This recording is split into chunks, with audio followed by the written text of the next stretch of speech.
மீசான் டிவியின் தமிழ் பேசும் உறவுகளை அன்போடு வரவேற்றுக் கொள்கிறோம்.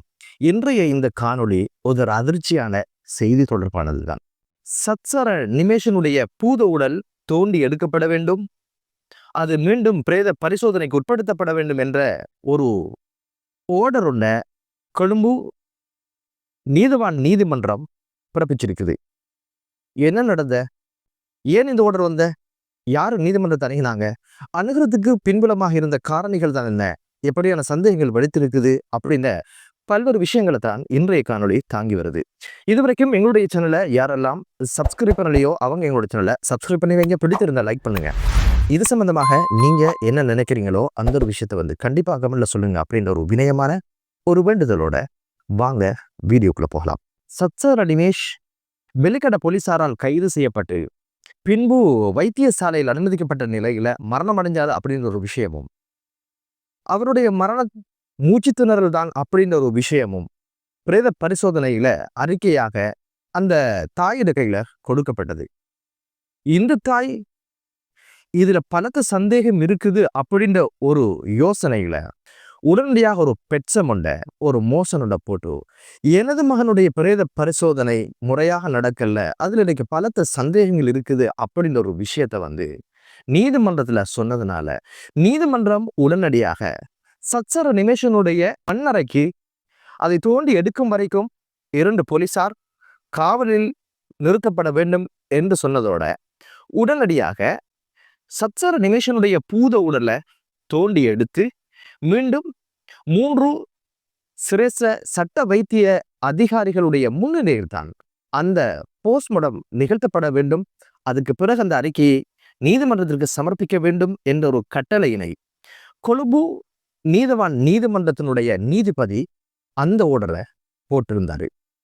இந்த ஓர்டர் போடுறதுக்கான காரணம் என்ன, எதற்காக இந்த தாய் அந்த முதலாவது போஸ்ட்மார்டம் ரிப்போர்ட்டை ஏற்றுக்கொள்ளல, என்ன காரணத்துக்காக மீண்டும் எனது குழந்தையினுடைய பூத உடல் தோண்டி எடுக்கப்படணும் அப்படின்ற ஒரு விஷயத்த நீதிமன்றத்துக்கு கோரிக்கையாக வச்சா அப்படின்னா, சத்சர நிமேஷ் கைது செய்யப்பட்டதுல இருந்து பொடியை எடுக்கும் வரைக்கும் அந்த குறுகிய நேரத்துக்குள்ள நடந்த விஷயங்கள், போலீசார் இவரோட நடந்து கொண்ட நடவடிக்கைகள் அனைத்தையுமே இவருக்கு பலத்த சந்தேகத்தை ஏற்படுத்தியதுனால இதை விடக்கூடாது, என் குழந்தையுடைய மரணம் இயல்பானது கிடையாது, அதுக்கு பின்னால் இந்த போலீசாருடைய அராஜகம் இருந்திருக்க வேண்டும் என்ற பலத்த சந்தேகம் அந்த தாய்க்கு ஏற்பட்டிருக்குது. சத்சர நிமேஷ் ஒரு தோட்டத்துக்குள்ள அல்லது ஒரு வீட்டுக்குள்ள பிடிபட்டிருக்கிறாரு அப்படின்னு சொல்லி வெலிக்கட போலீசாருக்கு ஒரு தகவல் கிடைச்சிச்சு.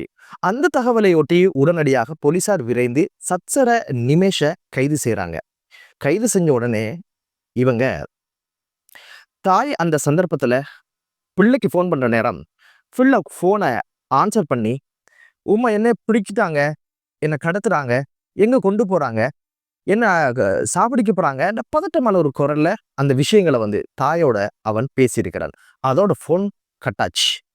அதுக்கு பிறகு பல தடவை ஃபோன் பண்ணதுல போலீசார் அந்த தாக்கி சொன்ன விஷயம் 7 அடி அல்லது 8 அடி தாப்பையால பாஞ்சி ஒரு வீட்டுக்குள்ள வந்திருக்கிறாரு அப்படின்னு சொன்ன உடனே தாக்கி தெரியும், வேலி பாய தெரியாதவன் தாப்பையால ஏறி பாஞ்சானா அப்படின்ற ஒரு சந்தேகம் அவருக்கு வலுக்க ஆரம்பிச்சது. 2வது விஷயம் அவங்க சொல்லியிருக்கிறாங்க, ரொம்ப ஒரு பைத்தியம் பிடிச்ச மாதிரி ரொம்ப கஷ்டமா இருக்கு இவரை ஹேண்டில் பண்றது, இவரை சேஃபுக்காக நாங்க போலீஸ் ஸ்டேஷனுக்கு கொண்டு போறோம் அப்படின்ற ஒரு விஷயத்த தாக்கி சொன்ன உடனே தாய் யோசிக்கிறா, மனநல பாதிக்கப்பட்டவன் ஒரு நாள் நாங்க மருந்து எடுத்தது இல்லையே, அப்படியாக லங்கா ஹாஸ்பிட்டல்ல எப்படி இவன் ட்ரைனிங் முடிக்க போயிருப்பான் அப்படின்ற ஒரு விஷயம் இவட யோசனைக்கு வருது. போலீஸ் ஸ்டேஷன்ல ரெக்கார்ட் என்ன அப்படின்னு கேட்டீங்கன்னா 9:50 மணி அளவுல தான் நிமேஷ் கைது செய்யப்பட்டதா இருக்குது. ஆனா இந்த தாய் போன் பண்ணது 8:10 இருக்கும். அந்த நேரத்துல தான் இவன் பதறிக்கொண்டு இந்த ஒரு விஷயத்த சொல்லியிருக்கிறான். எனவே இந்த ரெக்கார்டும் பிழை என்பதை அந்த தாய் ஊகிக்கிறான். அதிகாலையில போலீஸ் ஸ்டேஷனுக்கு தனி ஆளா அவ ஓடி வாரா. அதிகாலையில ஒரு 7:30-8 மணிக்குள்ள போலீஸ் ஸ்டேஷனுக்கு வந்த உடனே அங்கிருக்கின்ற போலீஸ் பெண் அதிகாரிகளை சந்திச்சு கேட்டுக்கிறா, என் குழந்தை எங்க அப்படின்னு கேட்டதுக்கு அவங்க சொன்ன பதில், ஓவைசி மாத்தியா வருவாரு, அவர் அவங்களோட பேசுவாருன்னு சொல்லியிருக்கிறாங்க. அதுக்கு பிறகு கொஞ்ச நேரத்துல ஓய்சி மாத்தியா ஆஃபீஸ்ல இருந்து தலைய போட்டு தலையால கூப்பிட்டு இருக்கிறாங்க. நிமேஷ் எங்க அப்படின்னு கேட்டதுக்கு, அதுக்கான எந்த பதிலையும் அவரு சொன்னதில்ல. சாப்பிட்டீங்களா? குடிச்சீங்களா? எத்தன மணிக்கு வந்தீங்க? எத்தன மணிக்கு கிளம்பினீங்க? டீ தரவா? கேன்டீன் போயிட்டு வாரீங்களா? இப்படி பல்வேறு கதையத்தான் கதைக்கிறாரே தவிர, இந்த தாயாருடைய உணர்வையோ, அவருடைய கஷ்டத்தையோ, அவர் கேட்கிற கேள்விக்கு எந்த பதிலையும் அந்த ஓவைசி அவரு சொன்னதில்லையாம். இந்த கொஞ்ச நேரத்துக்குள்ள பல்வேறு கோள் வந்துச்சாம். எந்த கோளையும் இந்த அம்மாக்கு முன்னால அவர் பேசலையாம். பின்னால இருக்கின்ற ஒரு ரகசிய அறையில போயிட்டு உட்கார்ந்து பேசிட்டு வருவாராம். ஆனா இவங்க கொஞ்சம் கொஞ்சமா பயம் வர ஆரம்பிச்சுதாம். 12 மணி ஆகியும் எந்த ஒரு தகவலும் சொல்லல. 12 மணி ஆகும்போது அவர் சொல்லியிருக்கிறாரு, இரவு கொஞ்சம் வருத்தமாச்சு. ஏதோ மனநிலை சரியில்ல போல இருக்கு. பயந்துட்டார் போல. நான் ஹாஸ்பிட்டல்ல அட்மிட் பண்ணியிருக்கோம். வாங்க பார்க்க போகலாம் அப்படின்னு சொல்லியிருக்கிறாரு. அப்போது என் தாய் சொல்லியிருக்கிறா, நான் ராணுவத்தில் இருந்தவ. நான் தனியா போய்க்கிறேன். ஒரு ஆட்டோ எடுத்தா எனக்கு போக தெரியும் அப்படின்னு சொல்லிக்கிறா. இல்ல வேணா எங்களோட வாகனத்துல போகலாமே அப்படின்னு சொல்லி அவரு ரொம்ப அக்கறையோட இந்த ஒரு விஷயத்த சொல்லியிருக்கிறார். வெளியே வந்து உட்கார்ற சந்தர்ப்பத்துல தான் மிரியானா போலீஸ்ல இருந்து ஒரு எஸ்ஐ வந்து கேட்டிருக்கிறாரு.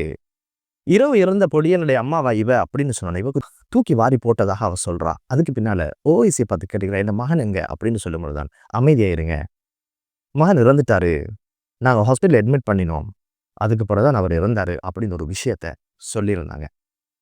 இவ கேட்கறது என்னன்னா, என் மகன் மனநோயாளி அப்படின்னா அதை உறுதிப்படுத்தினது யாரு? உங்களால எப்படி உறுதிப்படுத்த முடியும் அப்படின்னு கேட்டிருக்கிறா. கைது செஞ்ச இடத்துல என் மகனுக்கு பிரச்சனைனா நீங்க வைத்தியசாலைக்கு கொண்டு போயிருக்கணும், ஏன் போலீஸ் ஸ்டேஷனுக்கு கொண்டு வந்தீங்க அப்படின்னு ஒரு நியாயமான கேள்வியை அவ முன் வச்சிருக்கிறா. அதுக்கு பிறகு உடனடியாக அனைவருமாக போயிருக்கிறாங்க ஹாஸ்பிட்டலுக்கு. ஹாஸ்பிட்டலுக்கு போனா மோச்சரியில தான் மகனுடைய பிரேதம் இருந்திருக்கு. காட்டுகின்ற சந்தர்ப்பத்துல இவருடைய தங்கச்சி முறையான ஒரு சகோதரியும் அங்க வந்திருந்தா. அவ உடனடியாக போன்ல அந்த பிரேதத்தை போட்டோ எடுத்திருக்கிறா.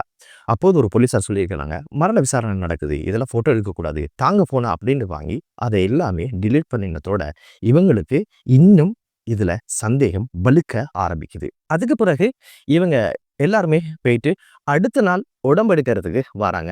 வந்த நேரம் யாருக்கு தெரியாம உடனடியாக அந்த பிரேதத்தை போட்டோ எடுக்கிறாங்க, யாருக்குமே தெரியாம.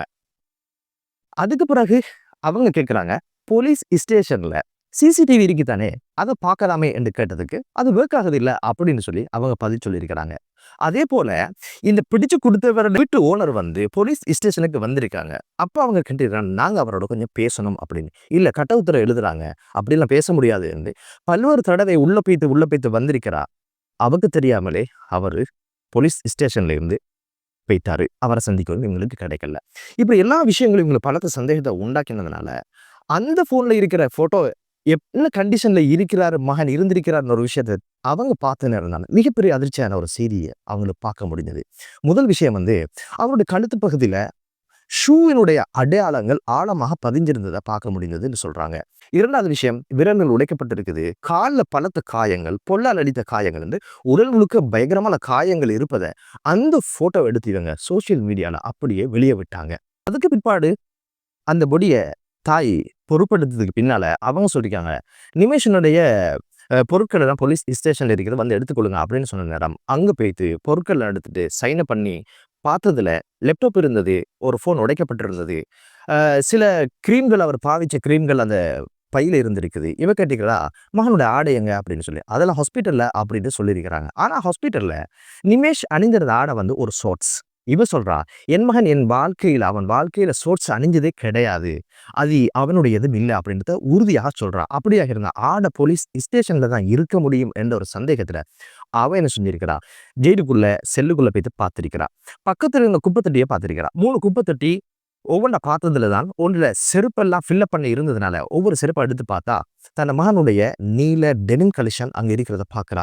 அதை எடுத்து பார்த்தா அழுக்கு படிந்ததாக இருக்குது அப்படின்னு சொல்லி அதை எடுத்துக்கொண்டு, நீங்க சொன்னீங்களே இங்கே இல்லை, அது ஹாஸ்பிட்டல்ல சொன்னீங்களே இந்த இருக்குதே அப்படின்னு கொஞ்சம் காரசாரமாக அந்த போலீஸாரோட முரண்பட்டுட்டு அவங்க அப்படியே வெளியில வராங்க.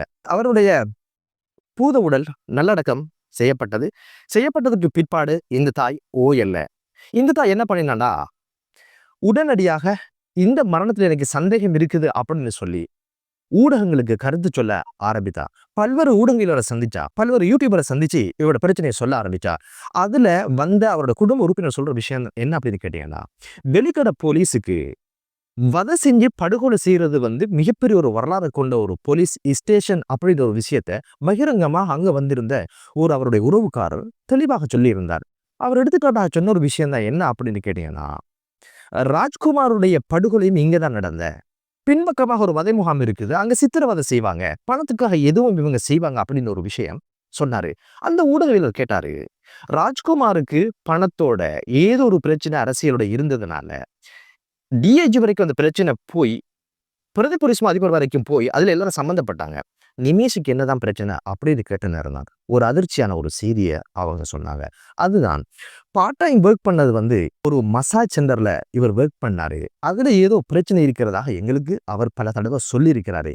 ஏன்னா நாங்க ஊகிக்கிற ஒரு விஷயம், இந்த மசாஜ் சென்டருக்கு ஒன்று போலீஸ் தரப்புல யாராவது சம்பந்தப்பட்டிருக்கணும், அல்லது போலீசாருக்கு வேண்டப்பட்ட யாராவது சம்பந்தப்பட்டிருக்கணும். அதனூடாக அந்த பழி நடந்திருக்க வேண்டும், இந்த கொலை நடந்திருக்க வேண்டும் என்ற அச்சத்தை, சந்தேகத்தை அவங்க ஊடகத்துக்கு முன்னால சொல்லியிருந்தாங்க. ஒரு மனுஷனுக்கு கஷ்டம் வரும்போது, பிரச்சனை வரும்போது ஓடி போறது போலீஸ் ஸ்டேஷனுக்கு. போலீசார் பாதுகாப்பாங்க, பாதுகாப்பு தருவாங்க, காப்பாங்கன்னு நம்பிக்கையில. ஆனா அதே போலீசார் காவு கொள்ற மாதிரி நடக்கிறாங்கன்னா, பாதுகாக்க வேண்டிய போலீசாரே பால்குடியில தள்ளுறாங்களாக இருந்தா, எதுக்கு சம்பளம், எதுக்கு வரிப்பணம், எதுக்கு இந்த திணைக்களம் என்ற கேள்வி இருக்கும் இல்லையா? அதனால என்னவோ ராணுவத்துல வேலை செஞ்சவன் உறுதியாக என் மகனுடைய மரணத்துல பிரச்சனை இருக்கு, இதுக்கு நீதி வேண்டும் என்று ஒத்த கால நின்று அந்த நீதியை அவ இப்ப வாங்குற இந்த கட்டத்துல தான் ஒரு பெட்சத்தை போட்டு மீண்டும் என் குழந்தையினுடைய பூத உடலை நீங்க வெளியெடுத்து போஸ்ட்மார்டம் செஞ்சு தரணும், அதுல ரிப்போர்ட் நான் பார்க்கணும், இதை மேற்கொண்டு ஒரு விசாரணை நடத்தணும் என்ற ஒரு விஷயத்துல குறியாக இருந்தா, நிமேஷ் வைத்தியசாலையில் அனுமதிக்கப்படும் போது அன்று கடமையில் இருந்த ஒரு தமிழ் பெண் வைத்தியர் அணுகி இவங்க கேட்டிருக்கிறாங்க, என்னமா நடந்த என் குழந்தைக்குன்னு கேட்டதுக்கு அவ சொல்லியிருக்கிறா, நிமேஷ் அவங்க அட்மிட் பண்ணும் பொழுதும் நிமேஷனுடைய உயிர் இருக்கல்ல, ஹாஸ்பிட்டலுக்கு வரதுக்கு முதலே அவரோட உயிர் பிரிந்திருக்கின்ற ஒரு விஷயத்த அவ சொல்லியிருக்கிறா. நல்லா தெரியுது இதுக்குள்ள பெரிய ஒரு புள்ளி யாரோ இருக்காங்க அப்படின்னு ஒரு விஷயம். இன்னைக்கு கிளீன் சிறுலாங்காண்டி எல்லா விஷயத்தையும் பார்க்க முடியுது. குப்பைகளை தோன்றோம், யோகட் கப்பை பிறக்கிறோம், எல்லாத்தையும் சுத்தப்படுத்தணும்னு நினைக்கிறோம் இல்லையா? கிளீன் பண்ண வேண்டியது போலீஸ் ஸ்டேஷன் அப்படின்னு ஒரு விஷயம் நமக்கு தெரியுது. இந்த கலாச்சாரம் மாறாத வரை மக்களுக்கு போலீசார் மீது நம்பிக்கை வராது. நீதியை வாங்கித்தர வேண்டிய போலீசாரே இப்படியா ஒரு பாதக செயலில் ஈடுபடுவதாக இருந்தா போலீசார் எதுக்கு என்ற கேள்வி இப்போது மக்கள் மத்தியில இருப்பதை பார்க்க முடியுது. நிமேஷனுடைய படுகொலைக்கு பின்னால் இருக்கின்ற சூத்திரதாரிகள் யார், எதற்காக செய்தார்கள் என்ற விஷயங்கள் உலகத்திற்கு வெளி சொல்லப்பட்டு அவர்களுக்கான தண்டனையும் நீதித்துறை வாங்கி கொடுக்கட்டும். அந்த தாக்கி இறைவன் மன அமைதியும் மன ஆறுதலையும் கொடுக்கட்டும் என்று கூறி மற்றொரு காணொளியிலே உங்கள் அனைவரையும் சந்திக்கும் வரை விடைபெறுகிறேன்.